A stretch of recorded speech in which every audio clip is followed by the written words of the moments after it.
enseigner. Que tu la conduises, Seigneur, par ton esprit, par ta grâce. Que tout ce qu'elle va dire, que tout ce qu'elle va faire, soit, Seigneur, pour ta gloire. Au travers, Seigneur, de cet enseignement, quelqu'un reçoit une délivrance au nom de Jésus. Bénis ces instants, la gloire te revienne au nom de Jésus que nous avons prié. Amen. Donc tu acclames le Seigneur pour recevoir notre maman. Gloire à Jésus. Est-ce que vous m'entendez? Est-ce que le micro passe? Le micro ne passe pas, mais donne-le. Je vous salue dans le précieux nom de notre Seigneur Jésus. Sans le micro, vous m'entendez? Sans le micro, vous m'entendez? Vous m'entendez bien? Soyez la bienvenue. Merci d'être venu à ce programme. Gloire à Jésus. Gloire à Jésus. Pendant que l'enseignement va passer, si quelqu'un a une question, il peut écrire. Et puis, alléluia, alléluia. Vous m'entendez? Bon, tiens, tiens, le micro ne veut pas que... Ça passe. Donc, pendant l'enseignement, si quelqu'un a une question, il peut écrire. Et puis, arrivé à un certain moment, on va donner la parole à ceux qui ont des questions. Amen. Gloire à Jésus. Gloire à Jésus. Amen. Le micro ne veut pas que je l'utilise, donc ne l'obligez pas. La distance. D'accord, donc laissez-moi. Si vous m'entendez, c'est l'essentiel. Maman bleue. Est-ce que vous m'entendez? Voilà, c'est bon. Monsieur Zaï, vous entendez? Ok. Vous m'entendez? C'est lui qui est au fond, vous Bon. entendez? Si vous m'entendez, c'est l'essentiel. Ce matin, le thème que nous allons voir, c'est la restauration d'une famille en crise. La restauration d'une famille en crise. Je pense qu'à part le couple Agnero, qui a moins d'1 mois de mariage, tous les autres couples ont quand même fait plus d'1 mois, 1 an, 2 ans. Et la restauration de la famille en crise. En introduction, j'ai dit que le plan de Dieu en créant l'homme et la femme, c'était de rendre la vie plus belle, plus bonne. C'était de mettre en place une famille plus heureuse et plus épanouie. On peut prendre Genèse chapitre 2, verset 18. Genèse chapitre 2, verset 18. Genèse chapitre 2, verset 18 dit: L'Éternel Dieu dit, il n'est pas bon que l'homme soit seul. Je lui ferai une aide semblable à lui. Donc on peut dire que par cette parole de Dieu, l'homme seul était donc incomplet pour pouvoir accomplir les projets que Dieu avait pour lui. C'est pourquoi Dieu a ainsi institué la famille dans Genèse chapitre 2, versets 23 à 24 au jardin d'Éden. Malheureusement, après la désobéissance d'Adam et Ève, ils se sont retrouvés hors du jardin. Et c'est comme ça que les disputes, les querelles, les discordes, les violences, que ce soit physiques, que ce soit verbales, que ce soit émotionnelles, ont commencé à s'infiltrer dans la famille. Et quand on voit Genèse chapitre 4, verset 8, non seulement le couple avait des difficultés également, les enfants. Caïn se jeta sur Abel et puis il le tua. Les incompréhensions et les déchirements se sont installés. Et cela est d'actualité malheureusement. De nos jours, on voit dans des maisons, dans des familles, dans des assemblées et même dans nos églises, des déchirements de famille, de façade, tout le monde est bien sapé, tout le monde sourit, mais à l'intérieur, dans la cuisine, dans la marmite, ce sont les discordes, ce sont les crises. Les familles vivent dans le regret, souvent même dans la confusion. Pour d'autres familles, c'est la frustration, c'est le désespoir. Certains même se demandent si est-ce qu'ils ont bien fait de se marier. D'autres même souhaitent même ne jamais être mariés. Les familles dans lesquelles il y a des enfants, ils se demandent pourquoi les enfants sont rebelles. Pourtant, la Bible dit que l'enfant est une bénédiction. Les couples se posent des questions. Pourquoi les infidélités? Pourquoi les incompréhensions? Pourquoi le chaos?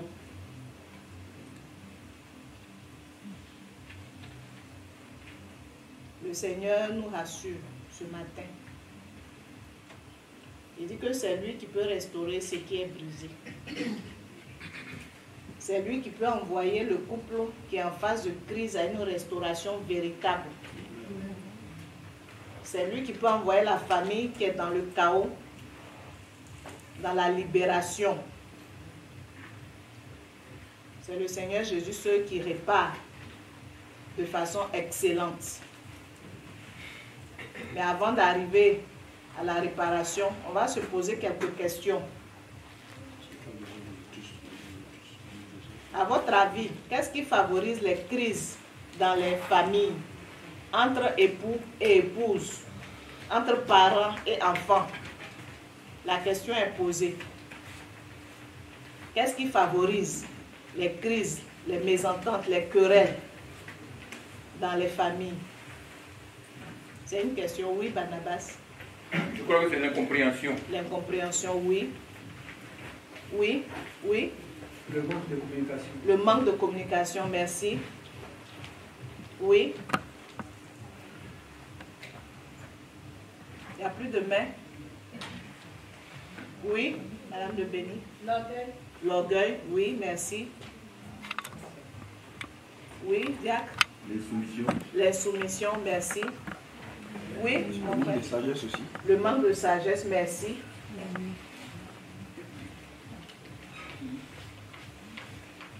Effectivement, tout ce que vous avez dit est vrai et c'est juste. Oui, Le manque d'amour aussi. d'accord. On n'aime pas quelqu'un, tout ce qu'il fait, ça t'énerve. D'accord. Le manque d'amour. Oui, Madame Kwame. Le manque de pardon. Le manque de pardon, merci. Donc, je n'ai plus besoin de développer. On a déjà fini. Vous avez répondu à toutes les questions. Amen. J'ai mis petit 1. Ce qui souvent favorise les crises dans les familles, ce sont les incompatibilités de caractère ou les tempéraments. Je ne vais pas enseigner là-dessus parce que tous les membres de la résurrection, normalement, doivent bien connaître ce thème-là. Parce qu'on l'a développé en long et en large. J'ai même fait un document là-dessus. Donc, on ne va pas le développer. Donc, il y a le fait qu'il y a incompatibilité de caractère, il y a les différents tempéraments qui font que souvent, il y a les crises. Mais à cause des frères et sœurs qui sont venus du Koweït et puis d'autres églises, je vais simplement citer les différentes sortes de tempéraments, c'est tout. Les tempéraments, ce sont des caractères que chacun ou bien chacune a. Merci. Et ces caractères sont influencés par tout ce qui a eu comme événement avant la naissance d'une personne. Il y a également le fait que le père et la mère c'est-à-dire les géniteurs de cette personne aussi ont des caractères en eux. Ça s'associe aux événements qui ont précédé la naissance de cette personne, ainsi que le projet que Dieu a pour cette personne-là. Ce sont ces différents éléments-là qui forment le caractère.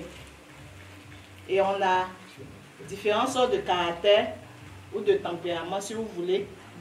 Il y a les sanguins. Les sanguins, ce sont des gens qui sont tout le temps en joie. Ils sont facilement abordables. Il y a également les colériques. Les colériques sont des personnes qui, comme le mot le dit, colériques. Ils sont souvent en colère, facilement en colère, mais facilement aussi ils pardonnent. Ce sont des leaders nés.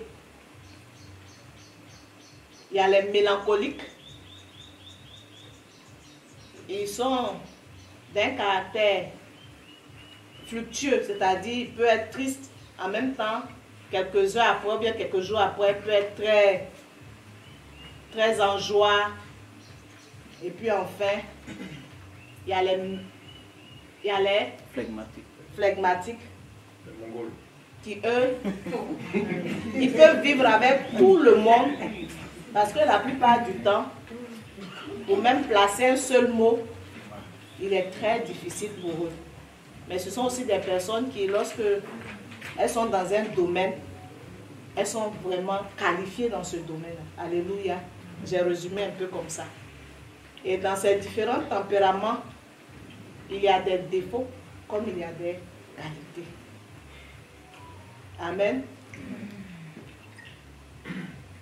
Donc, le fait qu'on ait des tempéraments différents peut causer des crises dans le foyer, dans la famille. Il y a également Satan. Il ne faudrait pas qu'on l'oublie. Satan est l'ennemi de tout ce qui est bon. Satan, il cause des ravages dans les familles. Et il est déterminé à détruire, à faire n'importe quoi pour briser le foyer, pour détruire la famille. Son souci est de voler l'amour, la confiance, la joie, la paix, la communication, la complicité qui existe dans un couple ou dans une famille. Malheureusement, les couples et les familles sont victimes des ruses de Satan et de ses impacts. Mais gloire soit rendue à Dieu qui nous a donné le pouvoir de marcher sur les œuvres de Satan. Luc chapitre 10, verset 19 dit: voici, je vous ai donné le pouvoir de marcher sur les serpents, les scorpions, sur toute la puissance de l'ennemi, et rien ne pourra vous nuire. Donc nous allons voir de façon pratique quelques œuvres de l'ennemi qui envoient les crises, qui envoient la discorde dans le foyer et dans la famille. Le premier élément qui m'est venu à cœur quand je préparais ce séminaire, c'est l'amertume. Hébreux chapitre 12, verset 15. Hébreux chapitre 12, verset 15 dit: veillez à ce que nul ne se prive de la grâce de Dieu, à ce qu'aucune racine d'amertume poussant des rejetons ne produise du trouble et que plusieurs n'en soient infectés. L'amertume, c'est un ressentiment. C'est une déception. Et l'amertume arrive dans un couple lorsque un membre du couple se sent blessé par rapport à une situation. Tu te sens blessé et puis tu refuses de pardonner ce qu'il m'a fait là, ou bien ce qu'elle m'a fait là. Je vais lui montrer. Mais au moment où tu es en train de dire que tu es en train de lui montrer là, il faut faire très attention. Parce que l'amertume produit des fruits. On a dit qu'aucune racine non d'amertume ne produit du trouble. Mais au moment où tu es en train de dire ça, l'amertume est en train de pousser des racines dans ton cœur, dans ton foyer, dans ta famille, dans ta maison. Tu es en train d'ouvrir la porte à l'ennemi dans ton foyer, dans ta maison.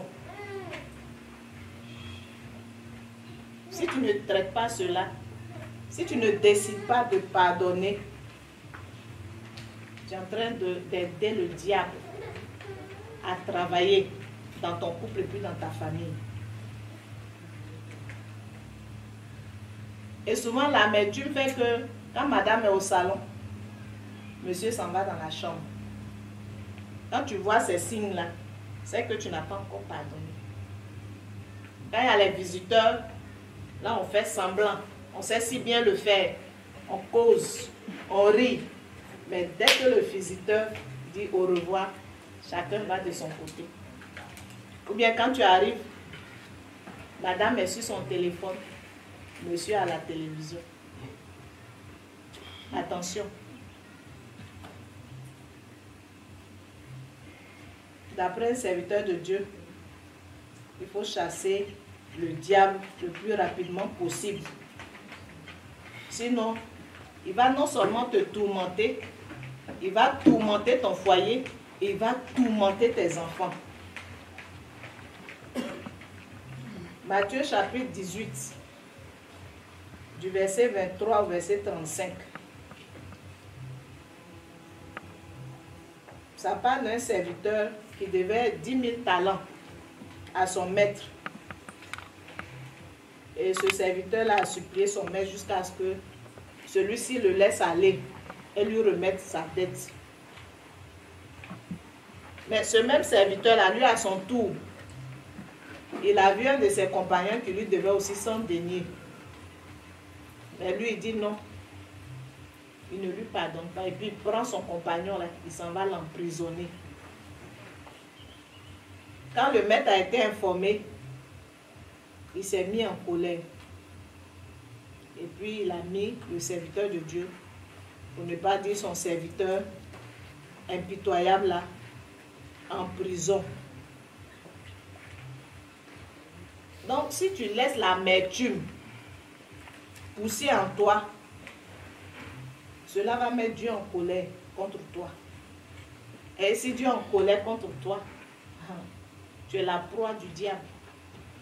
Souvent, les maladies dans les maisons, j'ai mal de tête, ça ne finit pas. Ce n'est pas autre chose. Tu prends paracétamol, ça ne va pas. C'est parce que tu ne veux pas pardonner. C'est parce que tu as laissé l'amertume pousser dans ton cœur. Ah, mais pourquoi ce couple-là, Dieu les bénit? Et puis nous, on vit dans la pauvreté. C'est parce que tu n'as pas pardonné. C'est parce que tu as laissé l'amertume pousser dans ton cœur. Et donc, il va y avoir des branches dans ta maison, dans ton foyer. Il va produire beaucoup de fruits. Et dans ces fruits-là, il y a la pauvreté. Il y a l'échec. Pourquoi est-ce que quand je mène telle activité, elle ne donne pas? Si tu as laissé l'amertume, on prie, on cherche des enfants. Pourquoi les enfants ne viennent pas? Mais si vous ne vous êtes pas pardonné, l'enfant ne veut pas venir dans une atmosphère de guerre, ou bien de crise, ou bien de conflit. Alléluia.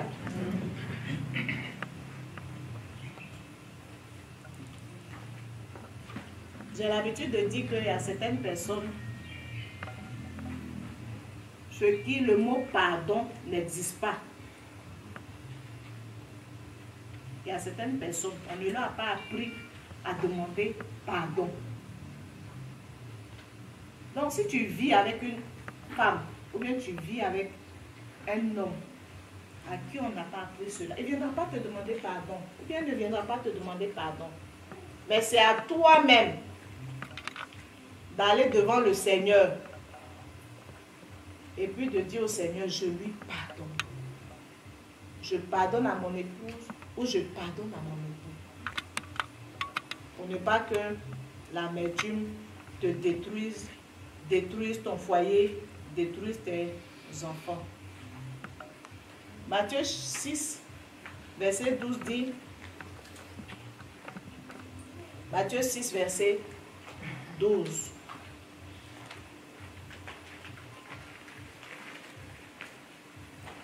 Pardonne-nous nos offenses, comme nous aussi nous pardonnons à ceux qui nous ont offensés. On demande au Seigneur, à Dieu, de nous pardonner nos offenses, comme nous aussi nous pardonnons à ceux qui nous ont offensés. Donc si toi tu ne pardonnes pas, est-ce que tu peux partir devant Dieu pour qu'il te pardonne aussi? Alléluia. Après l'amertume, il y a l'orgueil. L'orgueil. Proverbe chapitre 16, verset 18. Proverbe chapitre 16, verset 18. L'arrogance précède la ruine et l'orgueil précède la chute. L'orgueil est un sentiment exagéré de sa propre valeur. C'est une estime excessive de soi-même. C'est une manière de se mettre au-dessus des autres. Et si vous êtes dans un couple où l'époux, l'épouse est orgueilleux, il y aura des crises. Il y aura des crises.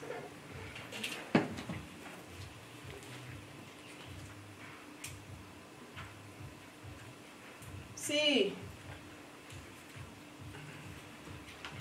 l'époux croit que son épouse ne lui ressemble pas, il y a certains même qui ont le toupet de dire toi comme ça. Moi qui t'ai sorti de temps. Pourtant la Bible dit que vous êtes une seule chair. Donc si tu lui dis toi comme ça, c'est que toi-même tu es comment? Toi aussi tu es comme ça. Une fois, on était en train de gérer une situation d'un couple. Ils ne sont pas ici, c'est pas le réveil d'ici. Et le monsieur disait que à son épouse, toi, je t'ai sorti du trou. Et puis c'est toi qui te permets de dire, ou bien de te mettre à l'aise chez moi. Elle a dit, mais si je suis sortie du trou, c'est que toi-même tu étais déjà dans le trou et puis on est sortis ensemble. Parce qu'on est même chez il est fâché.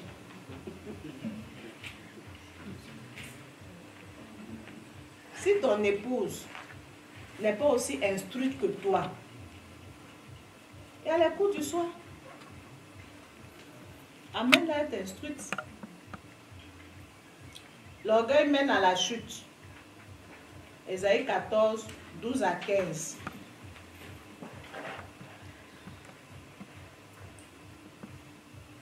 L'orgueil fait que l'un voit l'autre comme son esclave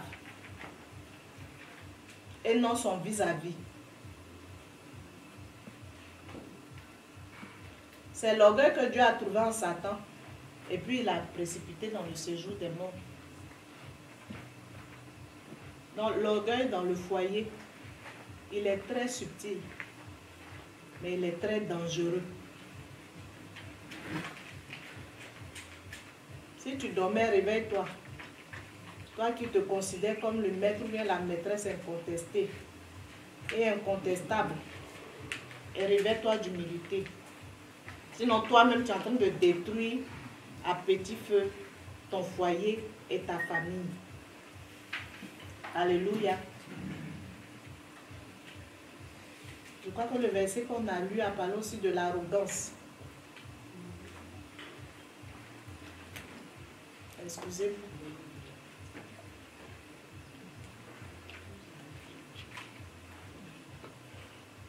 Même si c'est toi qui fais tout dans la maison, il y a une manière adéquate de s'exprimer ou bien d'agir à l'égard de son époux ou bien de son épouse. Tu n'as pas besoin d'être arrogant. Alléluia.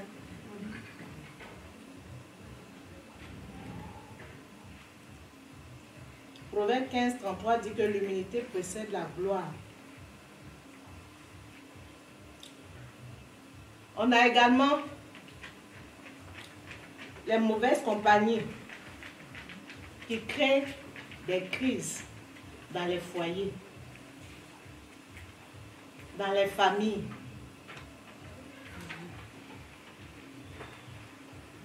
Je vais demander à 3 couples de me dire le nom de leur meilleur ami. Et puis on va continuer l'enseignement. Diakambo, quel est ton meilleur ami? Je ne vais pas dire qui est ton meilleur ami.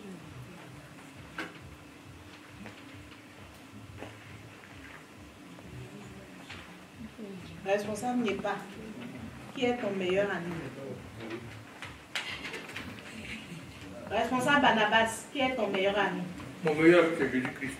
Ah, non, je n'aime pas les camarades. Donc, mon seul ami, là, c'est ma Bible, mon église. Merci. En fait, j'aurais voulu une personne, Comme c'est mon une personne physique. Oui. Très bien. On peut acclamer le Seigneur pour moi. C'est ce que j'attendais. Alléluia. C'est un moment cuit. Alléluia. Très bien. C'est ce que j'attendais. Dans le couple, ton meilleur ami, ça doit être ton épouse ou ton époux.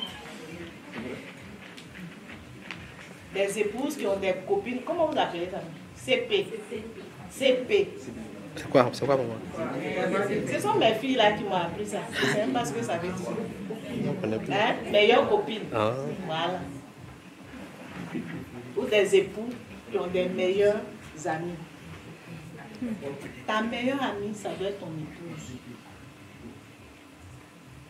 Quand quelqu'un va venir te dire, ah, ton mari m'a dit ça, m'a dit ça, m'a dit ça, tu dois pouvoir dire, il m'a dit avant de te le dire. Les mauvaises compagnies entraînent des crises dans le foyer, entre les époux. Ma copine, tu sais quoi? Moi, mon mari, là, il me donne hollandais chaque 2 mois. C'est rentré. Rigobert. Ma copine m'a dit que son mari, là, lui donne hollandais. Toi, Fancy même 1000 francs, tu n'es pas capable de les donner. Ça a commencé. Meilleur ami.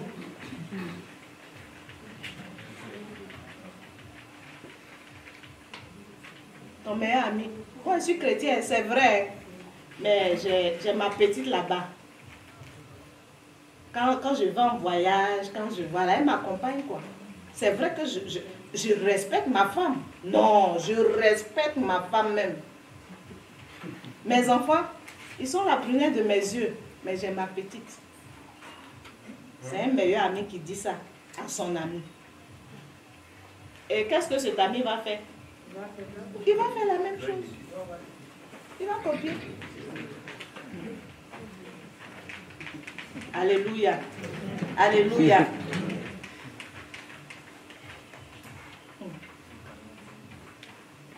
Papa est là. Je n'oblige pas mes enfants, je ne les contrains pas à leur donner des amis. Mais j'encadre pour voir quels sont ceux qui peuvent être des amis à mes enfants. Il y a une petite fille un jour qui est venue en caleçon jouer avec Christella.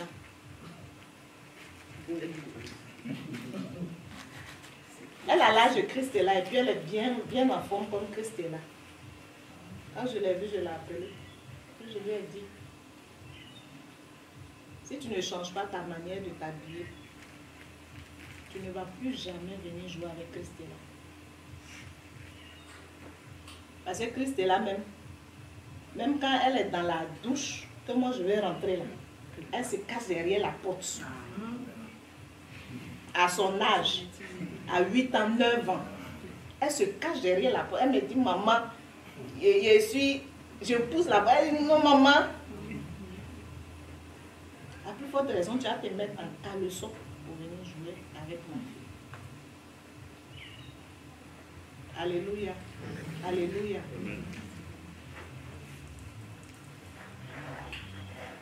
Il y a l'indépendance qui crée les crises dans les foyers et dans la famille.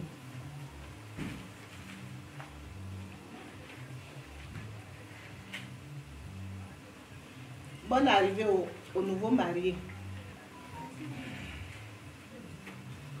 Lorsqu'on vit entre époux et épouse, on n'est plus indépendant. Je ne sais pas si elle me fait comprendre.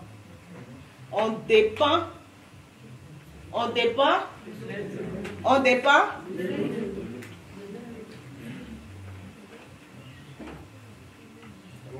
Avant de sortir, avant d'aller quelque part, tu dois demander la permission à qui?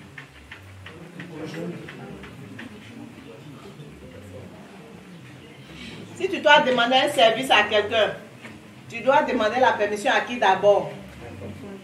Hein? Parlons bien. À ton mari. On n'est plus indépendant, hein? Alléluia. Alléluia.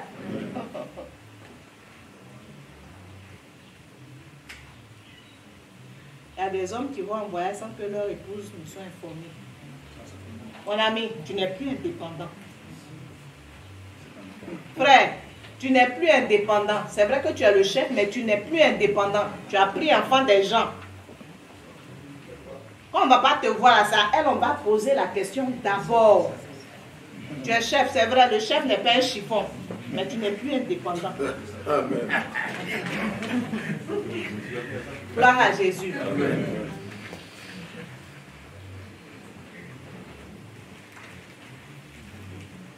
La même manière dont le corps humain est composé de plusieurs parties, c'est comme ça aussi que, en tant qu'époux, nous devons être complémentaires. Je ne suis pas rentrée dans les détails en ce qui concerne le tempérament, mais ce que vous allez remarquer, c'est que c'est très rare que deux personnes d'un même tempérament soient ensemble. C'est très rare. C'est parce que Dieu veut que l'un dépende de l'autre, en général. Moi, ma voix ne porte pas. Mais mon mari, c'est le top. Alléluia. Je suis un peu timide. Mon mari, il est très joyeux, très jovial. Pour me connaître, il faut prendre du temps. Mais mon mari, en une semaine, en 2 semaines, il est très fraternel, très amical. Donc, si Dieu permet ça, c'est pour aussi nous enseigner. Pour dire que quand on est ensemble, on n'est plus indépendant. On dépend l'un de l'autre.